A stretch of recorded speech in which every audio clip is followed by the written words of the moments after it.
Young citizens of Ireland, you're being asked to vote in the forthcoming referendum to allow 21-year-olds to become president. My name is Dick Spicer, and this is Mike McKillen. And we're here to tell you you're being sold a pup by the government. Vote no. This short video is from Citizens to Separate Church and State, and it deals with the 35th Amendment to our Constitution. Young people of Ireland, this is Wolfe Tone, the grandfather of the Irish Republic. I'm a grandfather. My pal Mike is a grandfather. Wolfe Tone founded the principle of dissent in the modern Irish Republic. This is the Constitution of Ireland. You are being asked to change it to allow somebody of 21 to become president. Have you read it? It requires you to swear a religious oath to God in order to become president.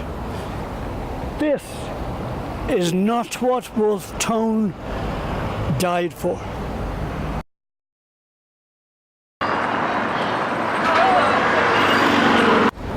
Young people of Ireland, this is where the proclamation of the Irish Republic was made. This proclamation, almost 100 years ago, guaranteed civil and religious equality to all citizens.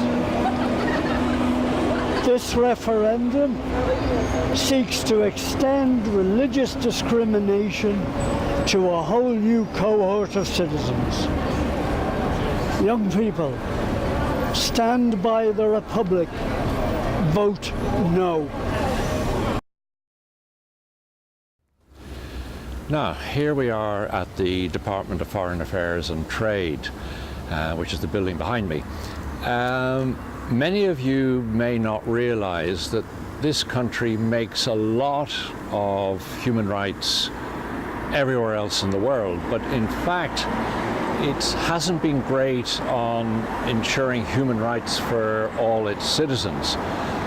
And in the context of this 35th Amendment to the Constitution, the Irish state, as you will know already, is requiring you to make a religious oath if you were to become President of Ireland. Now, this is despite the fact that many international reports have criticised Ireland for still maintaining a religious oath in Article 12.4.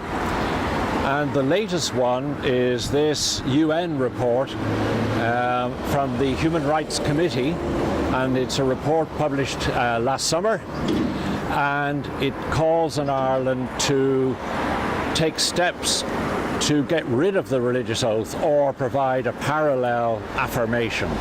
And that is what Dick and I are calling for in this referendum. This referendum should not be going ahead unless this important amendment is made to our Constitution at the same time.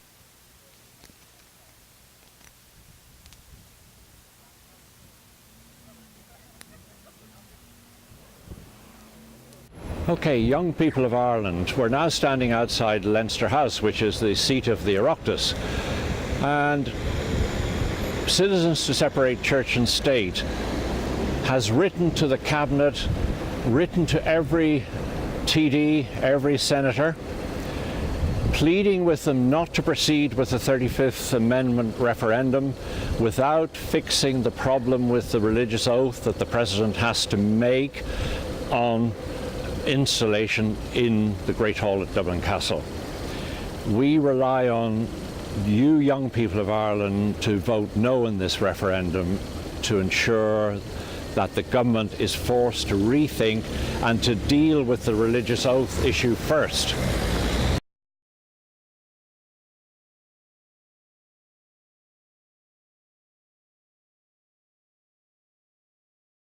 Right, now we want to tell you about the oath that the approximately 153,000 new citizens between the age of 21 and 35 who are now eligible to stand to be elected as president, that person, the president-elect, will have to read in St. Patrick's Hall in Dublin Castle when he or she is becoming installed.